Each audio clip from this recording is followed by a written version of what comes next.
Hey, what's up? Tim Charron here, actor, singer, booking agent.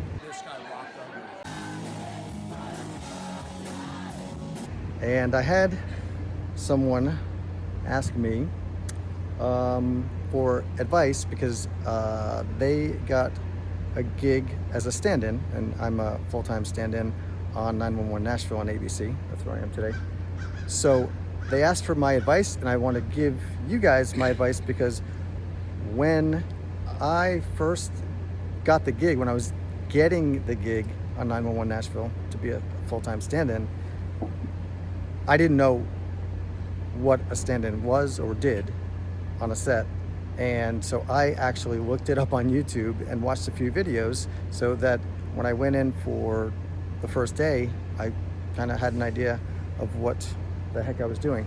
So my advice to my friend who was standing in for the first time is, number one, don't do less talking and more listening, for sure.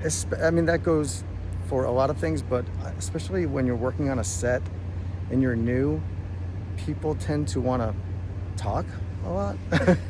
And I find that it's really important to not say much and to really just listen, take in your surroundings, absorb what's going on, especially if you're new. You don't want to annihilate people with your resume or stories about yourself. You really just want to be listening because, you know, a lot of things are going to be very new to you. And if you're talking, you're going to miss a lot of lessons that you should be picking up. And the best thing to do is to be relatively silent and listen. Then another great piece of advice for the actual nuts and bolts of being a stand-in. You're going to get your sides in the morning, which is the script for the day. So what I do is I highlight all of the lines for my character that I'm standing in for and try to kind of just break down the scene so I know what's going on. And then when they do their rehearsals, it's extremely important.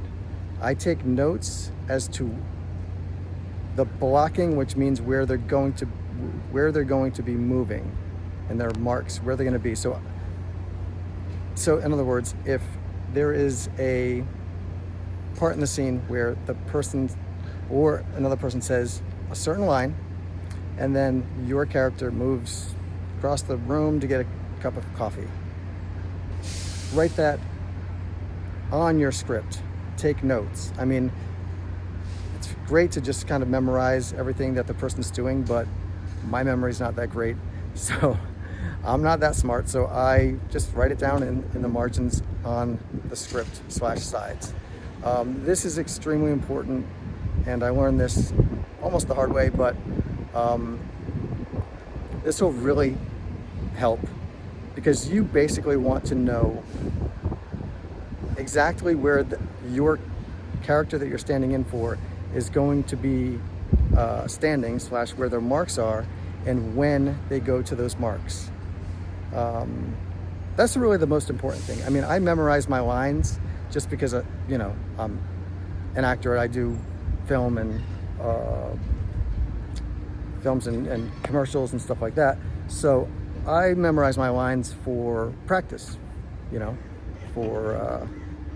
so every day is like an acting class for me on the set, which is great. But, you know, that's not necessary. But what is really important is that you know exactly where the person, because the directors of photography and people are going to ask you, where did so-and-so end up? Or when did they go over there to that next mark?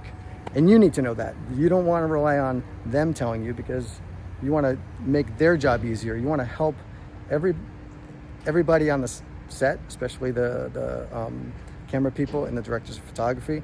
You want to be there to help them make their day easier. So take notes, know where you're supposed to be, know where in the script where and when those people move. And that's pretty much it. I mean, it's pretty simple, but let me know if you have any questions. Thanks.